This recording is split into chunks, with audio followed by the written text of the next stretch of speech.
Welcome to Barbara's Bulletin, the podcast where we bring you the latest news and updates from around the world. We have a lot of exciting stories to share with you, but first, let's dive into our top story.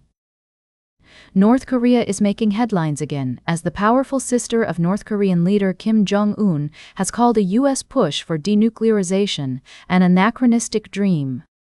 Kim Yo-jong said that her country will continue to expand its nuclear arsenal in the face of what she described as U.S.-led threats. This statement comes just a day before Chinese President Xi Jinping visits North Korea for talks with Kim Jong-un, his first visit to the country in 7 years. According to reports, Kim Yo-jong dismissed the idea of denuclearization as false information and said that some U.S. officials are failing to wake up from their escapist and anachronistic dream. She also accused the U.S. and South Korea of pushing for ceaseless arms buildups, saying that her brother's push for increasing the country's nuclear forces is an irreversible final conclusion to be carried out unconditionally. Analysts say that Xi's visit to North Korea is largely meant to reassert China's influence over the country, whose foreign policy priority has shifted to Russia in recent years. They also speculate that Xi will likely refrain from directly raising the denuclearization issue and instead offer economic assistance programs during his meeting with Kim Jong-un. This development comes as North Korea has been focusing on enlarging its nuclear arsenal since Kim Jong-un's high-stakes diplomacy with former U.S. President Donald Trump collapsed in 2019. The country has also sent troops and conventional weapons to Russia to back its war efforts against Ukraine and has reportedly received economic and other assistance from Russia in return. We'll be keeping a close eye on this situation as it unfolds, and we'll bring you more updates as soon as they become available. In the meantime, let's take a look at what else is happening around the world. We'll be right back with more of today's top news on Barbara's Bulletin. Welcome back to Barbara's Bulletin. As we continue to explore the complexities of the world around us, I'd like to turn your attention to a pressing issue that has been unfolding in the West Bank. The situation between Israeli settlers and Palestinian farmers has been escalating, with reports of settler violence and harassment against rural Palestinian communities. According to recent data, 2026 has been one of the most violent years on record, with an average of 6 attacks per day. These attacks have resulted in significant damage to crops, property, and livestock, leaving many Palestinian farmers struggling to make a living. The proliferation of settlements in the West Bank has only added to the tensions, with some settlers vandalizing property, committing arson, and even killing. I'd like to share with you a story from the village of Asawiya, where Palestinian farmer Hamad Jazi and his nephews are racing against time to harvest their wheat.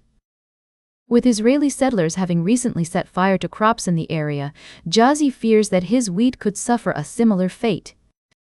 This is just one example of the many challenges faced by Palestinian farmers, who are often forced to coordinate with the Israeli military before entering their own fields. It's essential to acknowledge the complexities of this issue and the perspectives of all parties involved. While some Israeli settlers have been accused of perpetrating violence against Palestinian communities, others argue that they are simply trying to protect their own rights and interests. Meanwhile, the Palestinian Authority has called for greater protection for its citizens and an end to the impunity enjoyed by some settlers. As we strive to provide a balanced and nuanced understanding of this issue, it's crucial to recognize the human impact of these conflicts. The stories of Palestinian farmers like Hamad Jazi, who are struggling to harvest their crops amidst the threat of violence, serve as a reminder of the urgent need for a peaceful resolution to this conflict. As we move forward, it's essential to promote dialogue, understanding, and empathy between all parties involved. By listening to each other's perspectives and working towards a common goal of peace and stability, we can hope to create a brighter future for the people of the West Bank and beyond.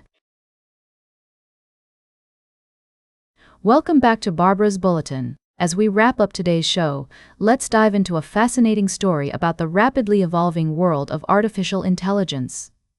Reports have surfaced that the White House and OpenAI, a leading AI company, have competing visions for regulating artificial intelligence.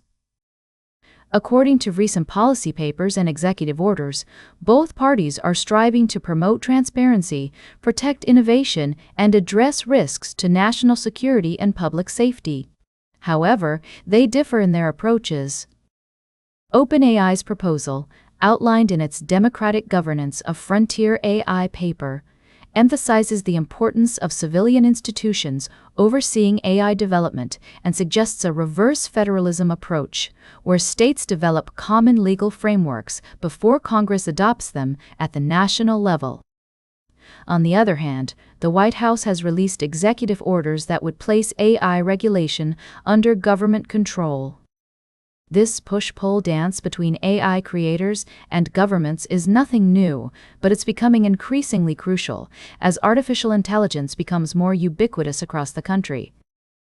With potential consequences ranging from massive job losses to the misuse of AI for surveillance or autonomous weapons, finding a balance between innovation and regulation is essential. As we explore this complex issue, it's clear that there are valid arguments on both sides. While OpenAI's approach prioritizes flexibility and adaptability, the White House's proposal emphasizes the need for robust oversight and control. Ultimately, the key to successful AI regulation will lie in striking a balance between these competing visions. As we continue to navigate this uncharted territory, it's essential to stay informed and engaged. The future of artificial intelligence will have far-reaching consequences, and it's up to us to ensure that its development aligns with our values and priorities. That's all for today's Barbara's Bulletin. Remember to like, share, and subscribe. And until next time, stay engaged.